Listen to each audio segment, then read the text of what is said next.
સુરત શહેર police action મોડમાં જોવા મળી છે, એલર્ટ થઈ છે તો આગામી દિવસોમાં ગણેશ વિસર્જન અને ઈદના પર્વને લઈને પોલીસ એલર્ટ મોડમાં જોવા મળી છે, જેમાં સુરત શહેરમાં ઠેર ઠેર મીટિંગોનું આયોજન કરવામાં આવ્યું છે તો કાયદો વ્યવસ્થા અને શાંતિ જળવાઈ રહે તે માટે મીટિંગ કરવામાં આવી છે। પોલીસ અધિકારી સાથે મીટિંગ કરવામાં આવી રહી છે।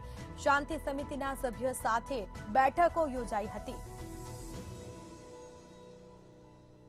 તો સુરતના ભેસ્તાન ખાતે બેઠકનું આયોજન કરવામાં આવ્યું હતું તો ભાઈચારા અને કોમી ક્લાસ ભર્યા વાતાવરણ વચ્ચે બંને તહેવાર સંપન્ન થાય તે દિશામાં પોલીસ દ્વારા પ્રયાસ કરવામાં આવી રહ્યા છે તો કાયદો વ્યવસ્થાની સ્થિતિને કથળે તે માટે મીટિંગો કરવામાં આવી છે। બેઠકનો દોર શરૂ કરવામાં આવ્યો છે તો ગણેશ વિસર્જન અને ઈદનો પર્વ એક જ દિવસે હોવાથી કોઈ અનિચ્છનીય બનાવ ન બને તે માટે પોલીસ એલર્ટ થઈ છે અને પોલીસ દ્વારા બેઠકનું આયોજન પણ કરવામાં આવતું હોય છે।